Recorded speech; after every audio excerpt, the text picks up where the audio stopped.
The richest woman in the world, Li Mei Chen, found herself utterly exposed, a lone figure in a world that had erupted into chaos. Her life hung by a thread, measured in fleeting seconds. But as the attackers closed in, their meticulously planned assault overlooked one critical detail: the janitor mopping the floor just 10 feet away. In that moment, his movement changed everything.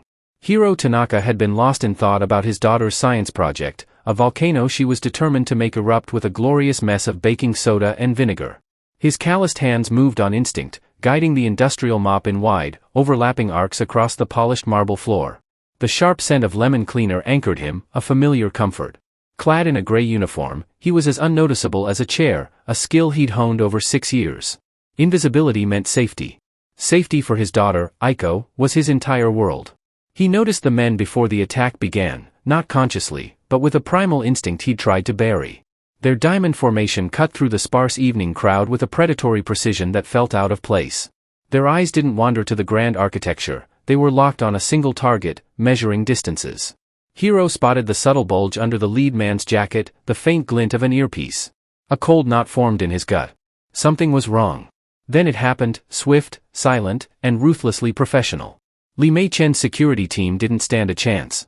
Hiro saw the CEO's face, frozen in shock. Beside her, her elderly assistant, Sujin Park, stood rigid, her expression not fear but steely defiance. The 4 attackers tightened their formation with fluid precision, closing in on the 2 women. The leader reached out, not to strike but to seize, a kidnapping, Hiro's buried training screamed. Threat, principal vulnerable. Intervene.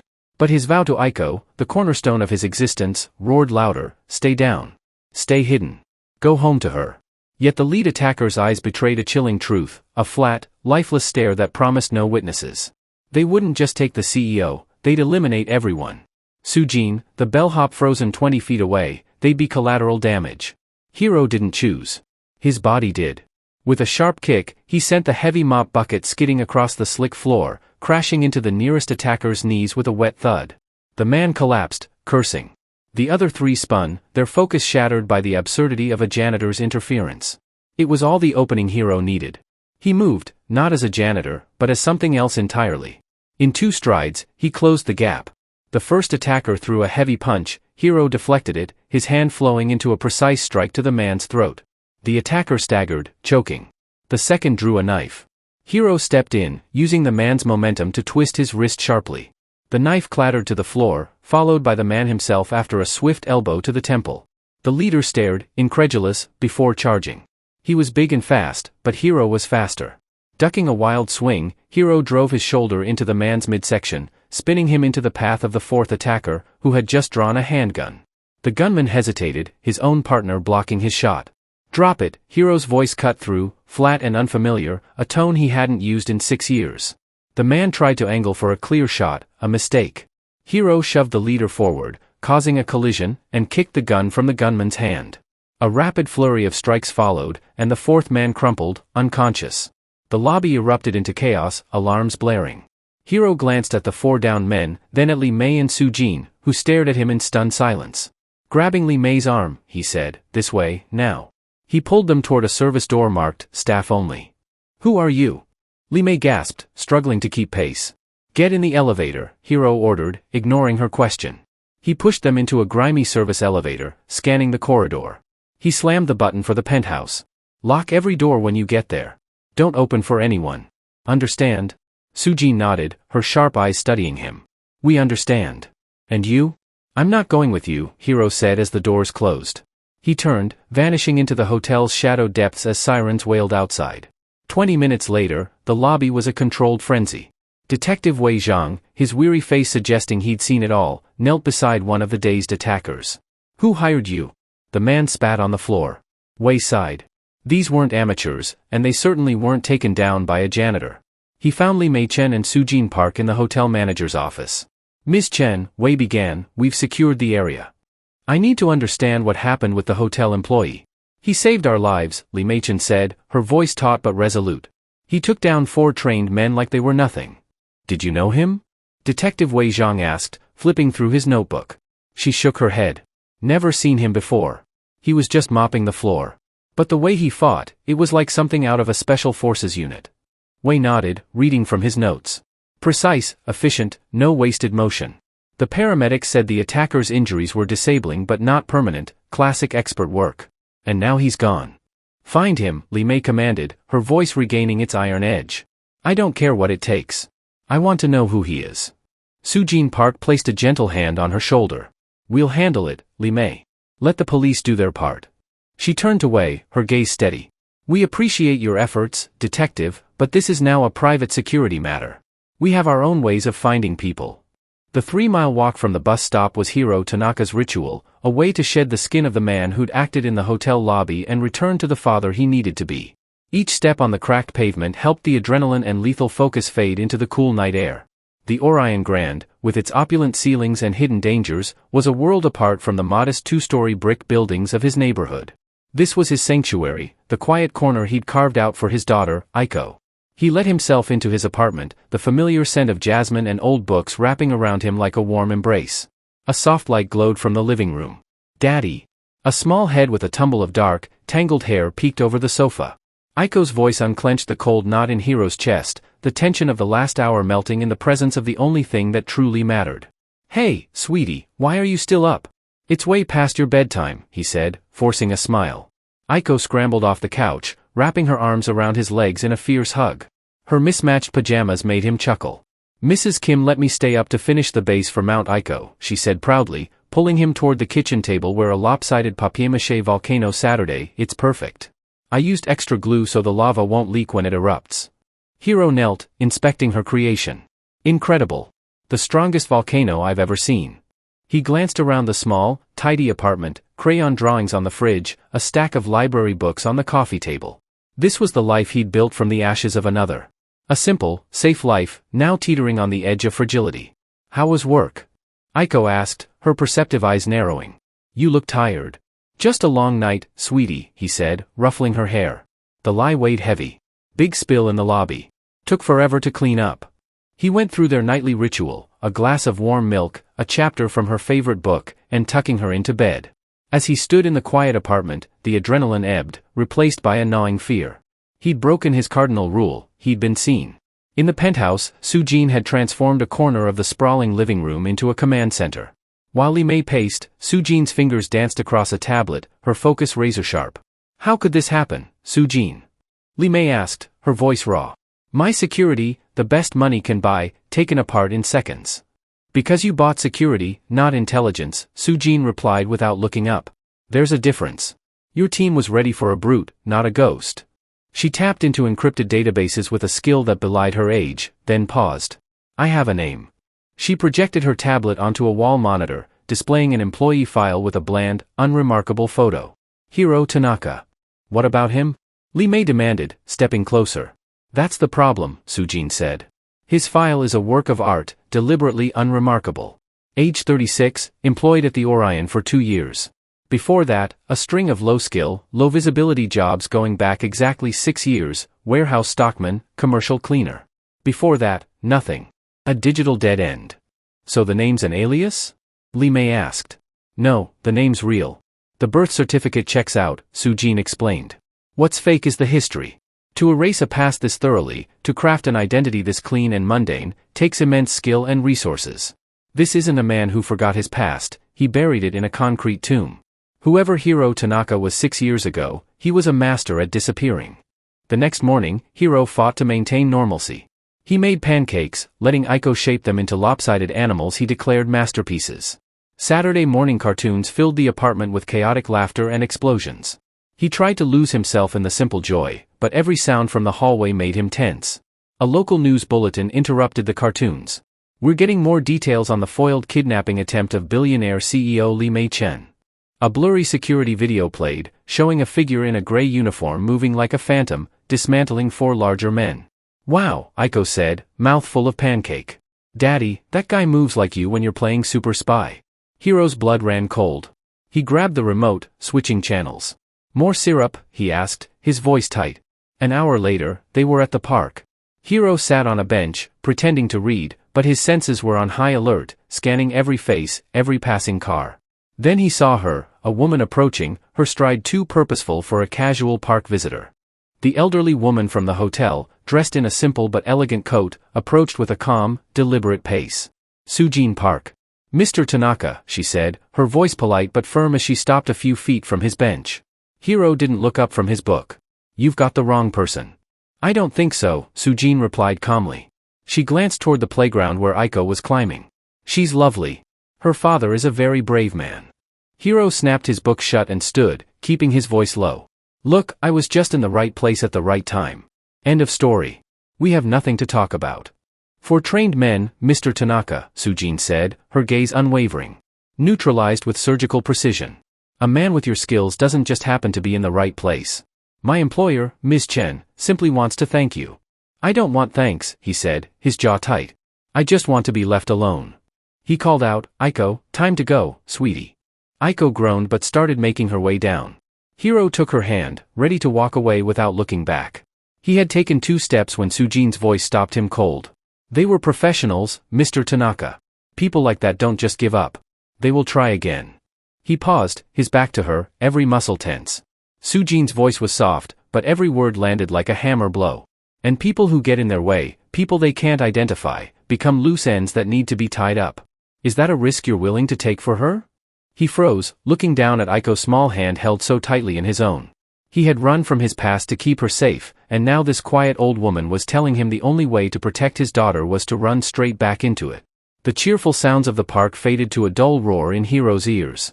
He looked from Sujin's calm, serious face to his daughter, now trying to hang upside down from the monkey bars, her laughter echoing in the crisp morning air. She was the sun his entire universe revolved around, the single point of light in a life he had deliberately filled with shadows. And this woman was telling him a black hole was headed their way. Every instinct screamed at him to grab Aiko and run. Disappear again. Find a new city, a new name, a new, even smaller life. He'd done it before, but he knew with a certainty that felt like ice in his veins that she was right. Last night, he was an anomaly, a ghost in the hotel's footage. Now, thanks to the news, he was a mystery. And to the kind of people who organize professional kidnapping teams, a mystery was a threat that had to be eliminated. Running would only make them a target on the move. He took a slow, steadying breath, the internal battle ending as swiftly as it began.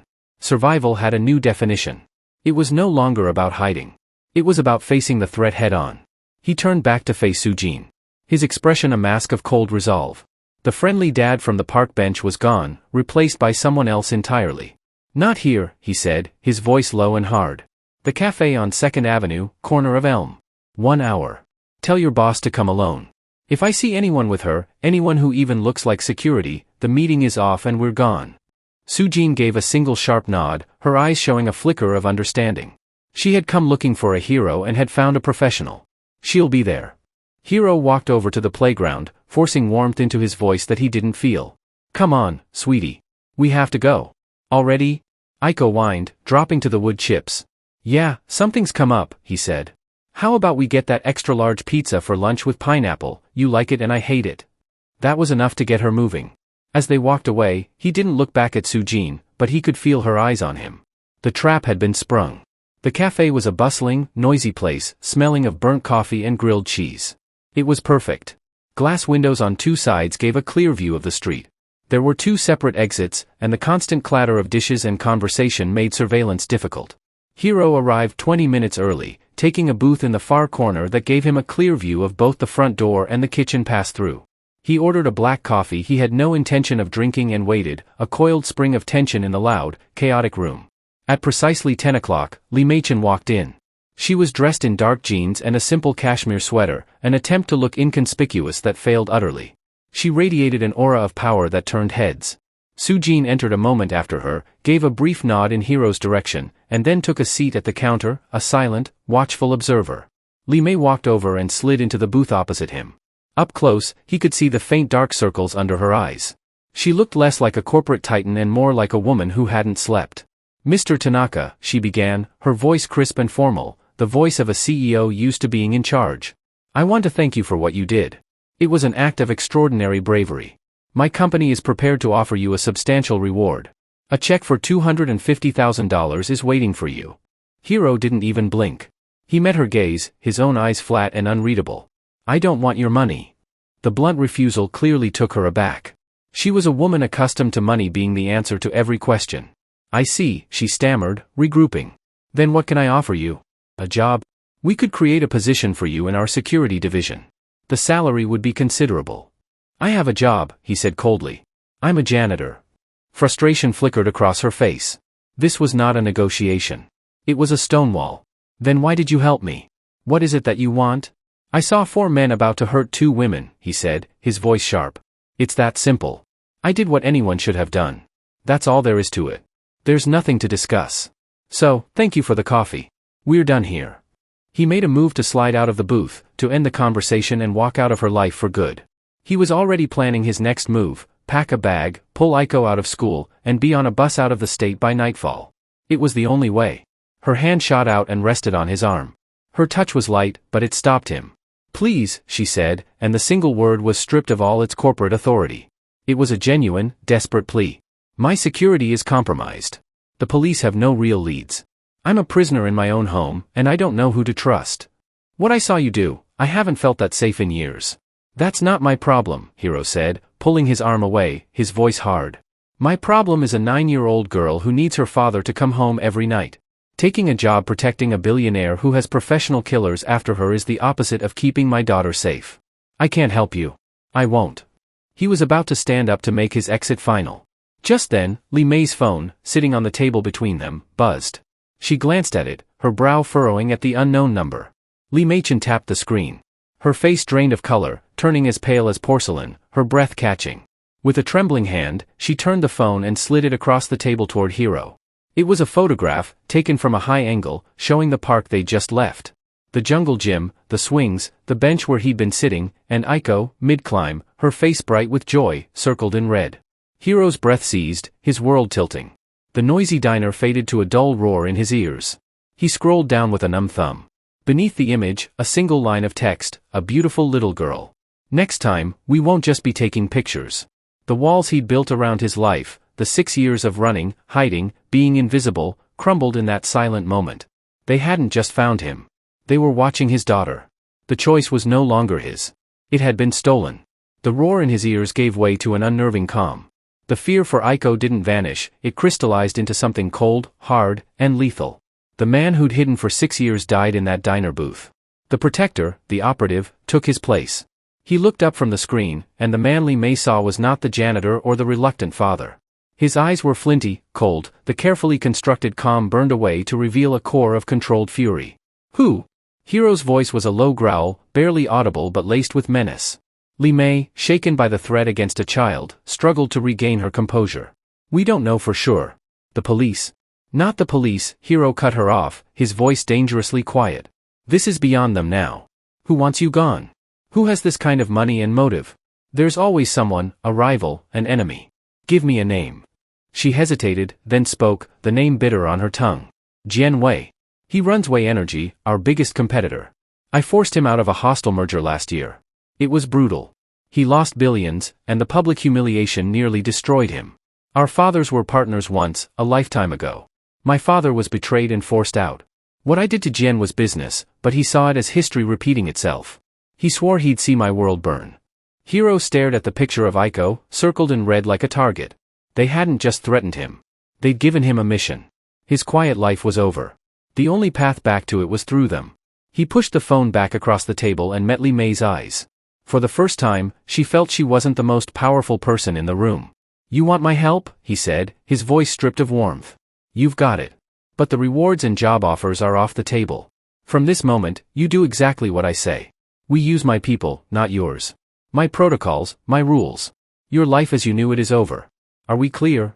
Li Mei, the CEO who commanded empires, nodded without hesitation. The terror she felt for the child in the photo overrode her instinct for control.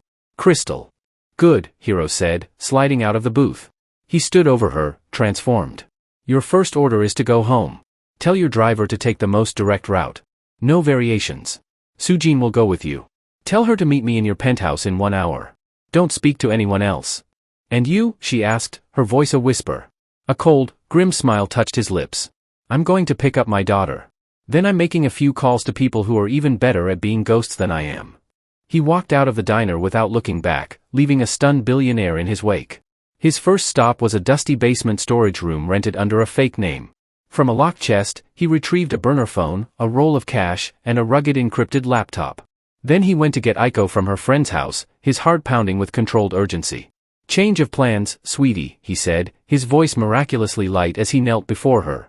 "Remember how I said there was a pipe problem at our apartment? Well, it's a really big problem. So, a friend of mine is letting us stay in a super fancy hotel suite while it gets fixed. It's like a castle in the sky. It'll be an adventure." As the taxi moved through the city toward the Orion Grand, he flipped open the burner phone and dialed a number from memory. It rang twice. "Yeah." The voice on the other end was clipped, female, radiating impatience. "Luna, it's Shade," Hiro said, his voice low. A pause. "Shade? You dropped off the face of the earth. Figured you were dead in a ditch somewhere. No warmth, just fact."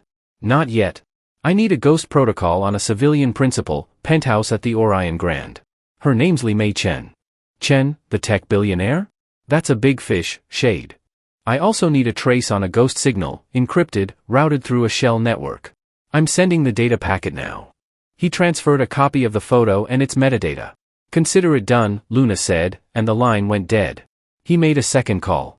"Kale's Chop Shop." The voice was a low rumble, like gravel in a blender. "Kale, it's me. I need a kit. Level 4, and a clean vehicle. Something nondescript with power. Drop point delta, 90 minutes. Level 4? Kale whistled. "You going to war or something?" "Or something," Hiro said. "Can you do it? For you, Shade?"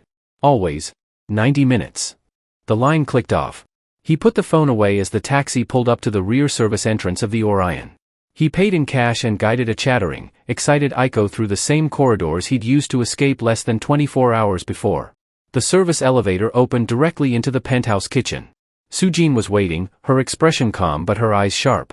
Aiko stopped dead, her jaw dropping. The room was larger than their entire apartment building, with windows that seemed to touch the sky. "Daddy," Aiko whispered in awe, "you were right. It is a castle." Sujin smiled, a warm, genuine expression. "It certainly looks like one. I'm Sujin, and I believe the kitchen over there has 5 different kinds of ice cream. Would you like to help me conduct a very important taste test?" Aiko looked to her father for permission. Hiro nodded, grateful. "Go ahead, sweetie." As Sujin led Aiko away, Hiro walked into the main living area. Li Mei-chan stood by the floor-to-ceiling windows, gazing at the city below. She turned as he entered, but he didn't speak. His gaze swept the opulent room, not with admiration but with a cold, tactical eye. He was no longer a man in hiding, reacting to a world that had found him. He was a protector, a strategist, preparing for a war declared on his family. And he would burn down the world to win it. Hiro began his assessment, moving with precision, his focus absolute. Li Mei followed, a spectator in her own home, watching as he turned her luxurious sanctuary into a potential battlefield. "This place is a fishbowl," he said without preamble, his voice sharp and devoid of pleasantry. He gestured toward the massive wall of glass. "Those windows are a sniper's dream. The terrace door has a standard commercial lock a 10-year-old could bypass in under a minute. How many staff have access to this floor?" "My personal staff, the hotel management, the executive housekeepers," Li Mei began, listing those she'd always considered trusted. "Wrong," Hiro interrupted, his tone leaving no room for argument. "As of now, the answer is 0. No one enters or leaves this penthouse without my direct authorization. Your pilots are grounded. Your drivers are on leave. Your personal chef can take a vacation. From now on, we vet everyone and everything that comes within 100 feet of this floor." Li Mei stiffened, the CEO in her bristling at his commands. This was her domain, and he was dismantling it. "My head of security, Liang Wei, has been with my family for over a decade. He's completely trustworthy. He needs to be here." Hiro turned, his eyes hard as stone. "Then he's predictable," he countered. "And in this situation, predictability is a liability. Your entire security team, including Mr. Wei, is on mandatory paid vacation, effective immediately. They are not to be contacted. Until my people can do a full workup, everyone is a suspect. Everyone." His authority was absolute, born not of wealth or title but of a chilling competence she couldn't deny. For the first time in her adult life, Li Mei deferred completely. She gave a sharp nod. "Understood." An hour later, the delivery from Kale arrived. A hotel catering cart was wheeled in from the service elevator by a man in a chef's uniform who handed Hiro 3 heavy-duty Pelican cases and left without a word. Hiro opened them on the living room floor. Inside was no arsenal of weapons but a collection of sophisticated technology, compact thermal imaging camera smaller than a fist, which he placed above the terrace doors, wafer-thin pressure sensors slid under the main entryway rug, a set of hardened satellite phones, and a spectrum analyzer to detect electronic bugs. He began the methodical work of transforming the penthouse into a secure command center. When he finished, he opened his rugged encrypted laptop. A secure video call window popped up. A young woman with spiky neon pink hair and a series of piercings stared out, chewing gum, looking perpetually bored. This was Luna. "Shade, you look like hell," she said by way of greeting. "Report," Hiro said, ignoring the jab. "Good news and bad news," Luna began, her tone all business. "Bad news first. The signal trace on that photo is awash, bounced through servers in a dozen non-extradition countries, layered with military-grade encryption. Whoever sent it has access to intelligence agency-level tech. These aren't corporate goons, Shade. These are serious people." Li Mei, watching over his shoulder, felt a chill. "What's the good news?" Hiro asked, his expression unchanged. "They're sloppy," Luna said with a smirk. "Pros at hiding, amateurs at coding. I found a fragmentation error in the image compression, a digital fingerprint. It's not much, but it's a start. I'm running it through every database I have access to, looking for a match." She cracked her knuckles. "Now, about your fishbowl. The building's digital security is a joke. I found 3 active backdoors in the internal network, and the guest Wi-Fi is an open invitation. The system's completely compromised. Burn it," Hiro ordered. "Anything you can't secure, lock it down and wipe it. I want a closed private network for this floor only. And tap into every security camera, public and private, in a 10-block radius. I want eyes everywhere." "Already on it," Luna said. "Let me know when you have a real challenge for me. I need to get back to digging on your mystery photographer." Luna out. The screen went blank. Hiro turned to the files Li Mei had provided on Jianwei, building a profile of their enemy. For hours, the only sounds were the soft clicking of keys and the distant, happy laughter of Aiko as Sujin entertained her in another part of the penthouse. An uneasy quiet settled over their glass tower as night fell over the city. Late into the night, just as Li Mei was about to retire, Hiro's laptop chimed with an urgent priority notification. Luna's face reappeared, her playful smirk gone, replaced by a look of grim focus. "Shade, we have a problem," Luna said, her voice tight. "A big one." Hiro was instantly alert. Li Mei moved to stand behind him, her heart pounding. "What is it?"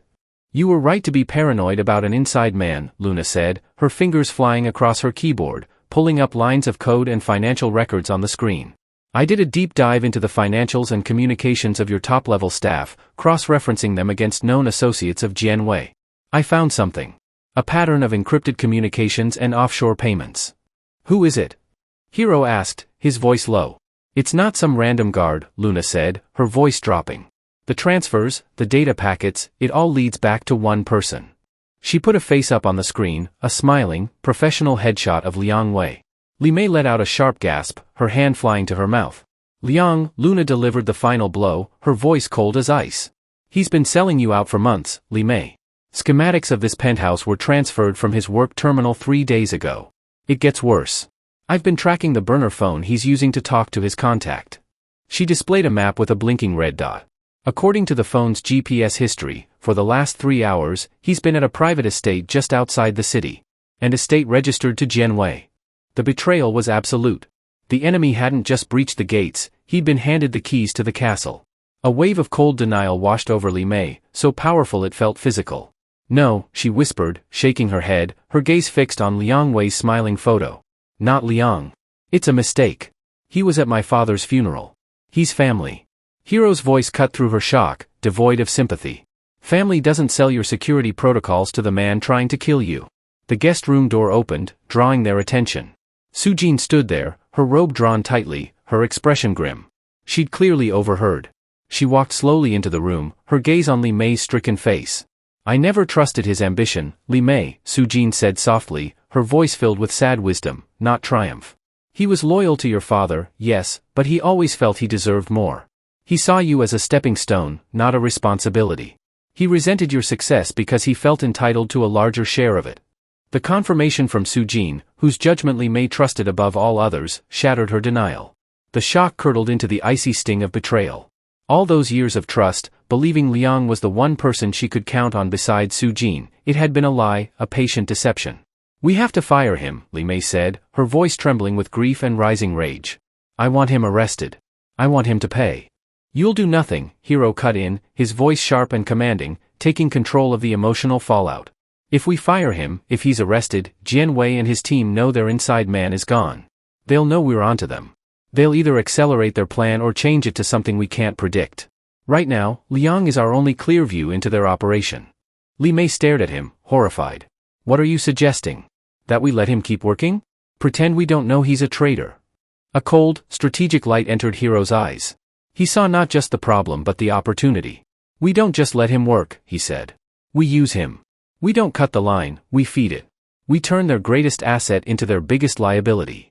The concept dawned on them, audacious and terrifying. They would let the viper remain in the nest, but control the venom it delivered. How? Su Jin asked, her mind already turning over the possibilities. What's on your public schedule that you can't miss?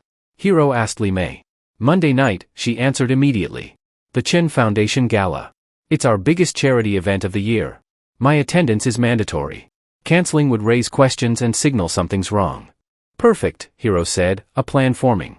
It's public, with predictable logistics, and they'll be expecting you. It's the ideal stage for an attack. And Liang is going to help them plan it. You want me to walk into a trap? Li Mei said, her voice flat. It wasn't a question. You won't be walking into anything, Hero countered, his gaze intense. You'll be nowhere near it, but Jian Wei and his team will be absolutely convinced you are. The plan was simple in design, terrifying in execution. They would use Liang Wei to leak a detailed but false security and travel plan for the gala, presenting Li Mei as a vulnerable target, protected by a skeleton crew on a predictable route. It was bait, a profound test of trust. Li Mei looked from Hero's hard, determined face to Su Jin's calm, steady one. Her shock and grief hardened into resolve. They had wounded her. Now she would help set the trap to destroy them. All right, she said, her voice firm, the CEO back in control. What do you need me to do?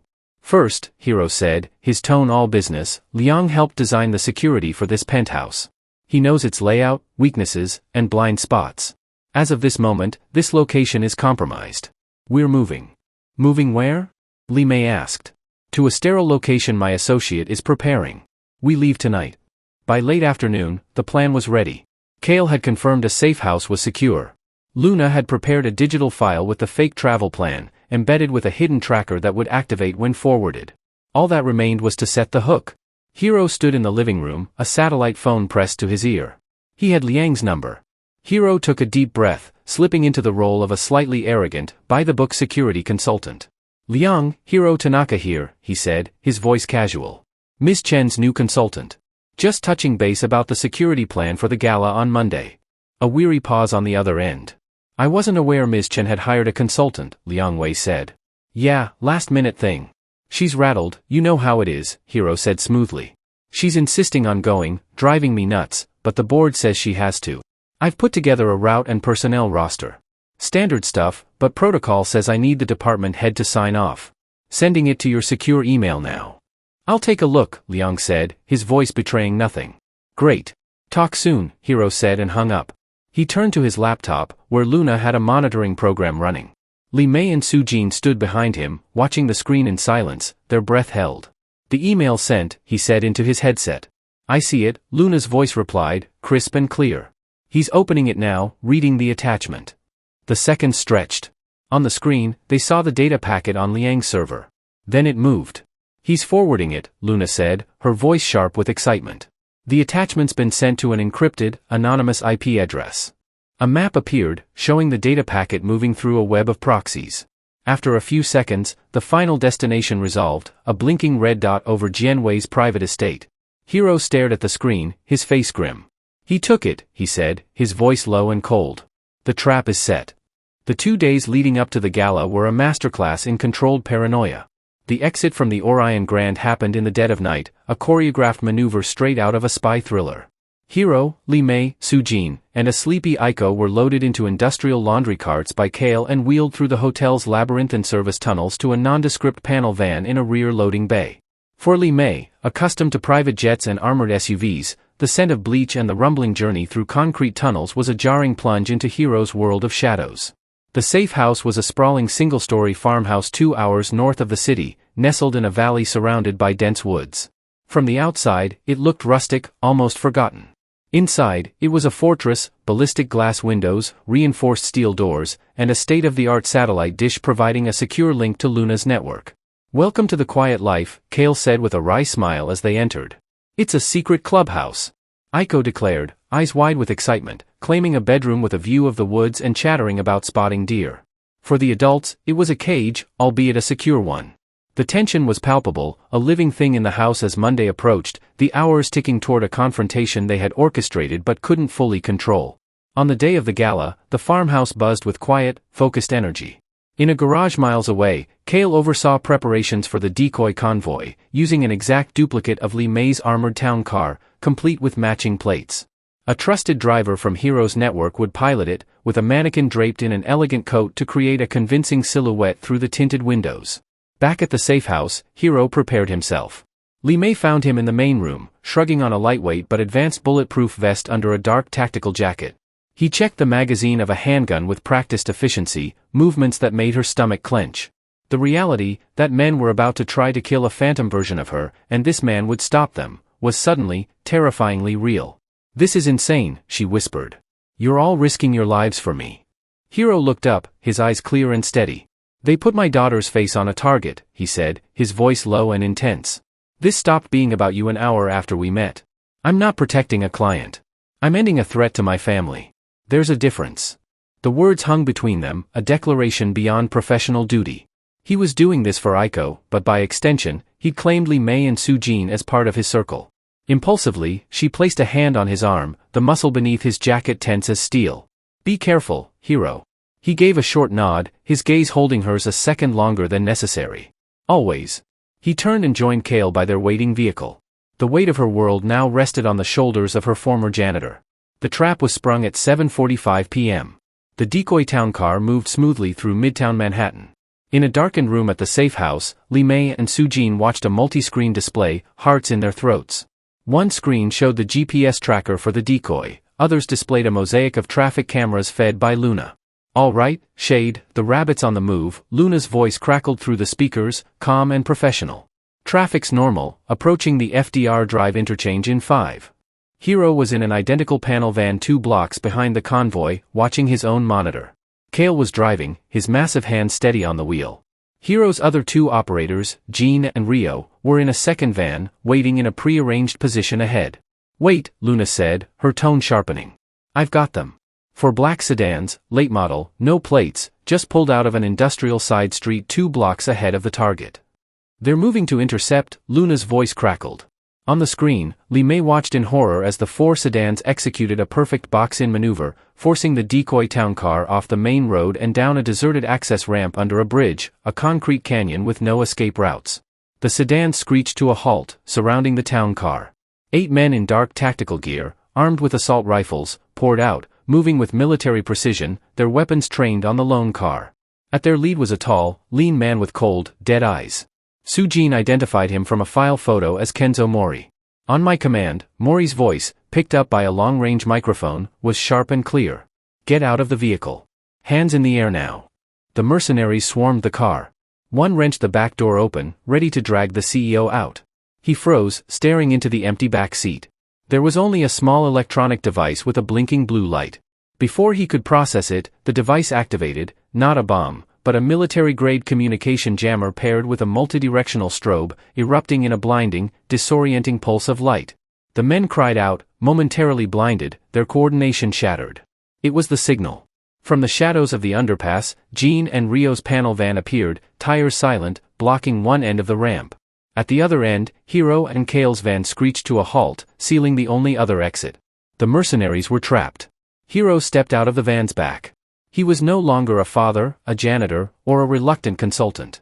He was fully the operative he'd spent 6 years burying. Dressed in dark, functional gear, he moved with lethal grace, a weapon steady in his hands.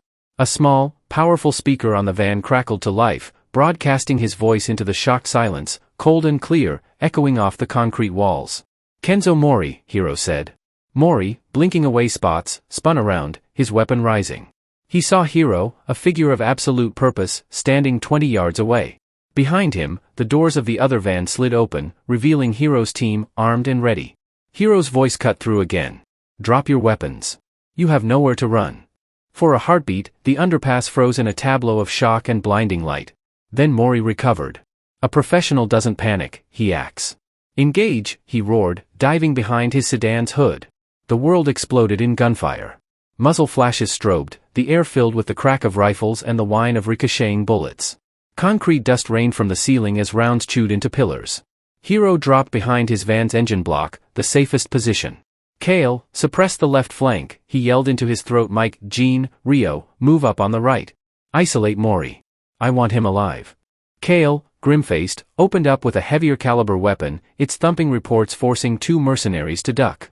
On the right, Jean and Rio moved like wraiths, darting from cover to cover in a seamless, practiced dance. The mercenaries were good, but Hiro's team was better, not just hired guns, but a unit. Hiro's focus was singular, Kenzo Mori. He saw Mori leaning out, directing his men. Hiro fired 2 precise shots from his handgun, not kill shots. The first shattered the side mirror next to Mori's head, spraying glass into his face.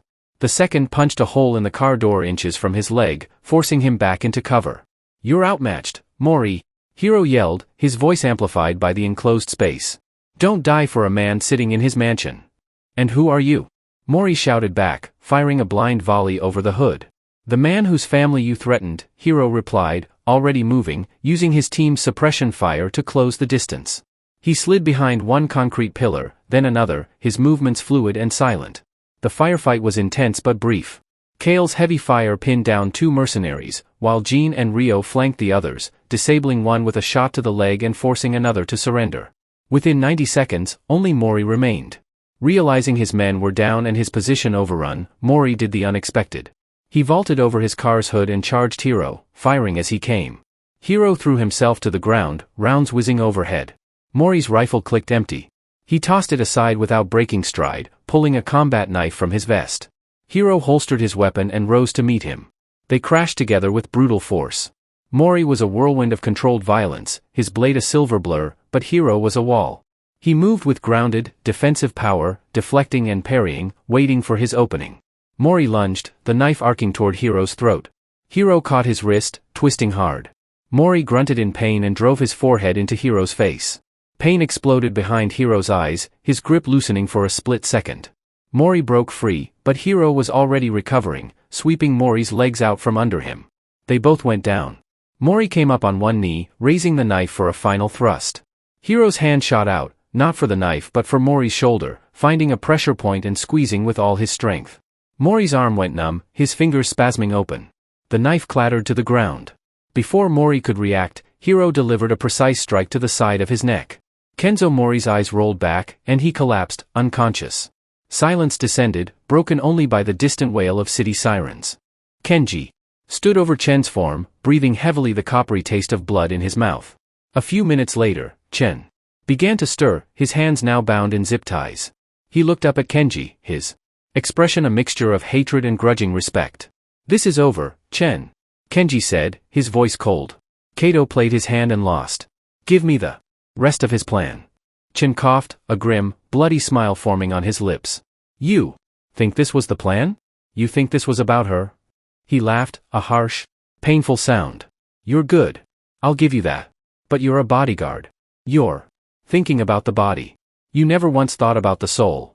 What are you talking about? Kenji demanded, grabbing the front of Chen's vest. Tanaka? Chen rasped, his eyes gleaming with malicious triumph. You were so proud you caught the mole. You used him as bait for us. But he wasn't bait. He was the real play. While you were out here playing soldier, he was at the real target. A cold dread far worse than anything he'd felt during the firefight washed over Kenji. The target? What target? It's not about the money. Chen sneered. It's about her legacy. He wanted to wipe her off the face of the earth. Not just her body, everything she ever built. Kenji's mind raced, connecting the dots. The gala, the ambush, the distraction. It was all a grand distraction. He scrambled to his feet, grabbing his comms unit. May, what is Hiroshi Tanaka's real-time position, and I need a full diagnostic on a Laser Industries main servers right now. There was a pause, and when May's voice came back, it was laced with a panicky urgency he had never heard from her before. Kenji. Oh God, his car isn't at his apartment. It's been parked in the executive garage at the Orion Grand for the last hour. I'm running the Diagnostic now. I'm in. There's a ghost program running. It's a full data purge. Military grade. It's a kill switch, Kenji. He's not stealing the data. He's erasing it. He's deleting the entire company. In the safe house, Aiko and Ling listened to the comms, watching the feed from Kenji's body cam. Aiko's hand flew to her mouth, her eyes wide with horror. They had won the battle in the underpass. But in a sterile server room downtown, her entire life's work, her legacy was turning to digital dust. For a split second, the victory in the underpass turned to ash. In Kenji's mouth. He was a professional protector and he had been completely outmaneuvered. While he was winning a battle of bullets, he was losing the war of information. Jean, Kenji's voice barked into the comms. A whip crack of command. Package Chen and his men. Get them to the secondary site. Clean this place up. We were never here. Haruto, Min, you're with me now. The two operators didn't hesitate, sprinting for the panel van as Jean and the remaining team member began efficiently disarming and securing the mercenaries. Kenji was already in the passenger seat, his laptop open on his knees. The panicked sound of May's typing filling the air as the van's tires screeched, pulling a U-turn and rocketing back toward the city. May, talk to me. Can you stop it? He demanded as the van moved through traffic. I'm trying, Kenji, but this thing is a nightmare. May's voice was strained. The usual cool confidence. Gone. It's a cascading data corruption worm. It's not just deleting. It's overwriting everything with encrypted garbage data. I'm building a firewall, but it's like trying to dam a tsunami. With sandbags. The backups. God, he was smart. He targeted the offsite backups. First. They're 90% gone already. How long do we have for the core systems? Financials, R&D, employee data? Less than 20 minutes. For the entire company. To become a digital ghost, maybe 30. In the safe house, Aiko listened, her face ashen. Her company wasn't just a business. It was her father's legacy, her life's work. 30 years of innovation and struggle being erased by the minute. There has to be something I can do, she said into the comm link, her voice shaking but determined. The physical servers, Kenji's voice came back sharp and focused. The main farm at the Orion. Is there a manual override? A hardline cutoff to isolate any part of the network. Aiko's mind trained for crisis latched onto the problem. The panic receded, replaced by strategy. Yes, the Genesis core. It's a physically isolated server rack in the heart of the server room. It holds the original corporate charter, the patents for my father's first inventions, the foundational code for our core technologies. It's behind a titanium door with a biometric scanner and a keypad lock designed to survive an EMP blast. If we can physically sever its connection to the main network, the purge can't reach it. It was a sliver of hope, a tangible goal. I need the codes. For that room, Aiko, Kenji said. And the scanner is keyed to you. It's your biometric signature. We have to get you there. The implication was terrifying. She couldn't stay hidden in the safe house. She had to go back to the hotel, the center of the danger, where the man who had betrayed her was waiting. Ling, she said, her voice firm. Get your coat. We're going back. Kenji didn't waste a second. Jean. Change of plans. Rendezvous at the east side service entrance of the Orion. You're bringing the principal to me. ETA. 15 minutes. Understood. Jin's calm rumble came back. The two vans raced through the night from opposite directions, their paths converging on the glittering glass tower that was now a battleground. Kenji's van was the first to arrive. He, Haruto, and Min slipped out of the vehicle and into a service corridor, moving with the silent, predatory grace of a wolf pack. The familiar back halls of the hotel, where Kenji had once pushed a mop, now felt like enemy territory. Every shadow, every corner was a potential threat. May, give me eyes, Kenji whispered into his throat. May, I'm in.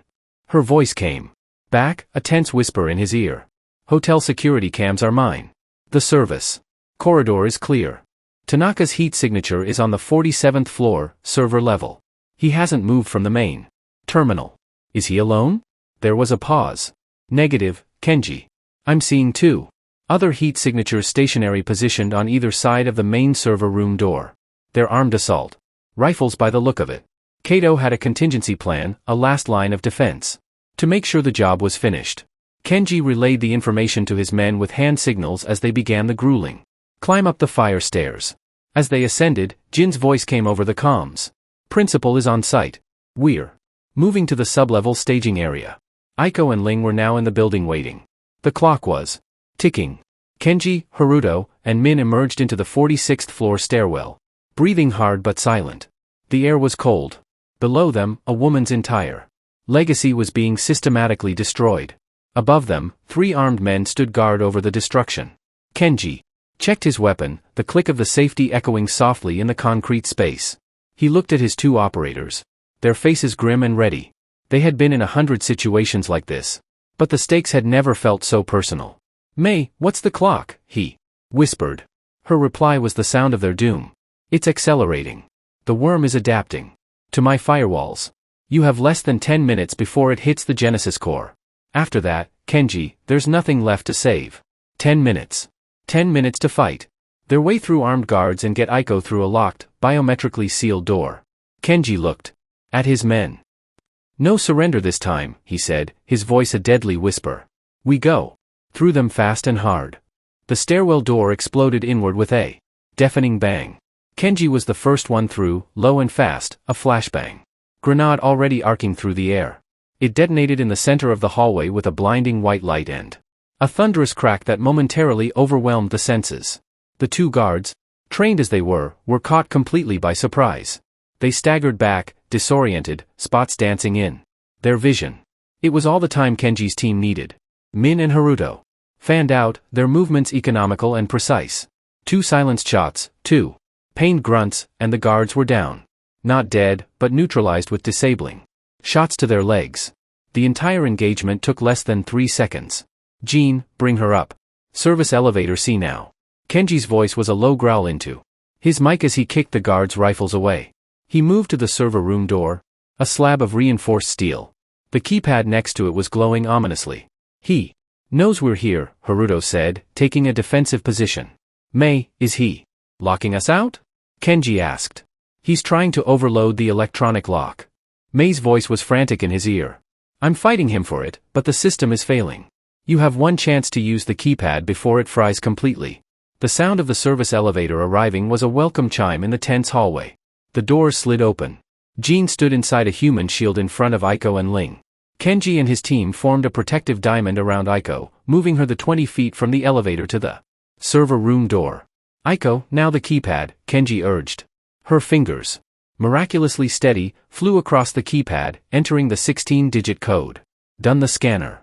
She pressed her palm against the glowing blue plate beside the door.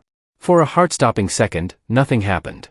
Then, with a loud hiss of hydraulics, the titanium door slid open. The room was freezing, the air humming with the sound of a million digital whispers. Banks of servers with blinking green lights stretched to the ceiling. At the far end of the room, by a master terminal, stood Hiroshi Tanaka. He held a pistol and his hand was shaking, but his eyes were filled with the wild, desperate rage of a cornered animal. "That's far enough, Aiko," he spat, the gun wavering between her and Kenji. "Why, Hiroshi?" Aiko's voice was heartbreakingly steady. "After all these years, why?" "Why?" he laughed, a bitter, unhinged sound. "Because your father gave me a job, but he never gave me an ounce of respect. I was the loyal dog, the furniture, and you were worse. You never even saw me. Kato saw me. He saw my value." Kenji slowly moved, positioning himself in front of Aiko. "It's over, Hiroshi," he said, his voice calm, trying to draw his focus. "Kato is gone. My team picked him up an hour ago. You're all that's left." It was a lie, but a good one. For a second, Tanaka's face flickered with doubt. But the desperation won. "Liar. If I'm going down, I'm taking all of this with me. Her precious legacy. All of it." He gestured wildly with a gun. "Kenji, 4 minutes." May's voice was a drill in his ear. "The purge is hitting the final firewalls." Aiko knew she had to move. The Genesis core was a separate hulking black server rack in a recessed alcove to her right. While Tanaka's furious gaze was locked on Kenji, she took a deep breath and bolted. It wasn't a graceful run, but a desperate, frantic scramble across the cold, raised floor. Tanaka saw the movement out of the corner of his eye and spun, the gun coming around to track her. No. Kenji moved. He didn't have a clear shot without hitting the servers behind Tanaka. He did the only thing he could. He charged. He crossed the distance in 3 powerful strides, crashing into Tanaka with the force of a freight train. The gun went off, the shot going wild, shattering a bank of lights and plunging half the room into darkness. They hit the floor in a tangle of limbs. Kenji, using his weight and skill, quickly gained the upper hand, wrenching the pistol from Tanaka's grasp and slamming his forearm into Tanaka's throat, pinning him to the floor. "It's over," Kenji growled. Across the room, Aiko reached the Genesis core. She ripped open a maintenance panel, revealing a thick bundle of fiber optic cables. "May, which one?" she yelled, her voice echoing in the vast room. "The red-tagged cable, the primary network uplink. Pull it, Aiko. Pull it now." With a desperate cry, Aiko grabbed the thick red cable with both hands and pulled with every ounce of her strength. For a moment, it resisted. Then, with a shower of sparks and a sound like a giant spine snapping, the cable ripped free from its port. A wave of silence washed through the room. The deafening hum of the main servers died with a final shuddering groan.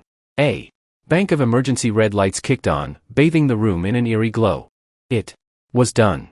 In Kenji's ear, May's voice was a breathless, sobbing laugh. "Oh my God. It's done. The connection is severed. The purge. It was nanoseconds from the core's firewall. It's safe. It's all safe. What's left of the company? It's safe." The tension broke. Aiko's legs gave out and she slumped against the silent server rack, her body trembling with adrenaline and relief. Kenji finished securing a weeping Hiroshi Tanaka with a set of zip ties and walked over to her. He knelt in front of her, placing a hand gently on her shoulder. "You did it," he said softly. She looked up, her face streaked with grime, tears mixing with the sweat on her cheeks. A raw, exhausted, but triumphant smile spread across her face. "No," she said, her voice husky. "We did it." 1 year later, the world was different. Kato, Chen, and Hiroshi Tanaka were all serving long sentences in federal prison. A laser Industries, rebuilt from the data saved in the Genesis core, had emerged from the crisis leaner, stronger, and more innovative than ever, with Aiko hailed as a visionary leader. But the real rebuilding had happened in the quiet moments away from the headlines. They stood in the garden of the upstate safe house, which was no longer a fortress, but a home. A small group was gathered under a crisp autumn sky. Ling wiping a tear from her eye. Jean looking uncharacteristically formal in a suit, and Kenji's operators, Haruto and Min, standing quietly by. A small drone hovered discreetly overhead, transmitting May's smiling pink-haired image onto a tablet held by Jean. Hannah, now 10, served as the flower girl, ring bearer, and maid of honor all at once, taking her duties with a joyous seriousness. Kenji stood watching Aiko walk toward him. She wasn't wearing a lavish designer gown, but a simple, elegant dress that shimmered in the afternoon sun. She looked happy and at peace. His life was no longer about hiding. As the new head of global security for a laser Industries, he had integrated his past and present. Their vows were simple, spoken only to each other. "You saw me when I was invisible," she said, her voice thick with emotion as she slid a ring onto his finger. "And you showed me what it meant to be strong enough to be seen," he replied, his hand finding hers. Later, as the sun began to set, casting long golden shadows across the valley, Kenji stood a little apart from the small celebration. He watched his wife laughing as she tried to teach Ling a silly new dance. He felt a sense of peace settle into his bones. A feeling so foreign he had almost forgotten what it was like. He was no longer a ghost haunted by the past. He was a husband and a father, anchored to the present. He had discovered that true security wasn't about reinforced walls or tactical teams. It was about having a family to build a life with, a home to come back to, and a reason to fight for the light. And for the first time in a very long time, Kenji Sato was finally home.